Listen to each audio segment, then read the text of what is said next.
Menteri Investasi atau Kepala Badan Koordinasi Penanaman Modal Bahlil Lahadalia menyatakan siap maju jadi calon Ketua Umum Partai Golkar. Pernyataan Bahlil itu membuat banyak kader partai berlambang pohon beringin meradang.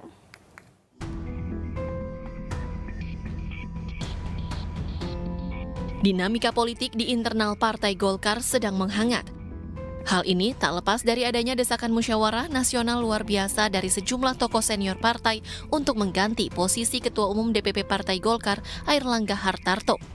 Isu itu semakin menguat setelah pernyataan Menteri Investasi atau Kepala Badan Koordinasi Penanaman Modal BPKM, Bahlil Lahadalia yang menyebut kekecewaan kader terkait turun drastisnya elektabilitas Golkar dibandingkan pemilu sebelumnya. Bahlil Lahadalia yang juga kader Partai Golkar pun sempat memberi isyarat yang mengatakan sebagai kader Golkar ketika melihat partainya membutuhkan uluran tangan menjadi calon Ketua Umum Golkar, kader yang merasa bertanggung jawab pasti terpanggil. Tapi lewat mekanisme yang jelas sesuai organisasi. Wakil Ketua Umum Golkar Nurdin Halid menyebut Bahlil bisa ikut pencalonan Ketua Umum Golkar pada Munaslup Partai Desember 2024 mendatang. Sementara itu, senada dengan Bahlil, Ketua Bidang Organisasi DPD Partai Golkar Papua, Max Richard Krey, menilai masalah elektabilitas Golkar perlu ditangani serius. Pernyataan adinda saya Bahlil itu normatif saja, tidak ada hal yang mengkhawatirkan. Sudah mengatakan bersedia menjadi Ketua Umum Partai Golkar, itu biasa saja, itu pernyataan yang normatif dan apalagi mengatakan bahwa dia bersedia maju menjadi Ketua Umum tapi dengan melalui mekanisme organisasi. Nah, mekanisme organisasi itu ada siklus 5 tahunan daripada prosesi kepemimpinan Partai Golkar. Nah, silakan nanti Pak Bahlil maju ketika Munas Golkar. Munas Golkar itu bulan Desember tahun 2024, bukan sekarang.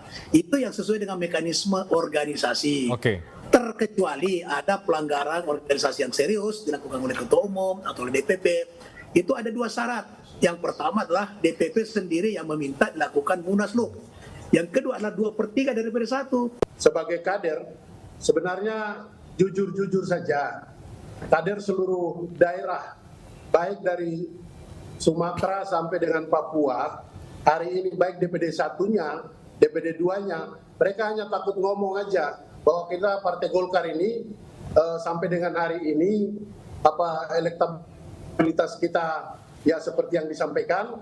Kemudian ya karena kalau ketika mereka ngomong bahwa yang terjadi ya ini kan kita bicara tentang persiapan untuk pemilu 2024. Jangan sampai tiba-tiba mereka bicara tentang elektabilitas lalu kondisi Partai Golkar lalu mereka dicoret dari daftar calon legislatif. Ini yang membuat Sebelumnya, Bahlil Lahadalia melontarkan pernyataan soal elektabilitas Golkar yang disebut memasuki fase kuning atau kondisi genting. Bahlil pun menyinggung survei kepercayaan terhadap Golkar yang menurun jelang pemilu 2024.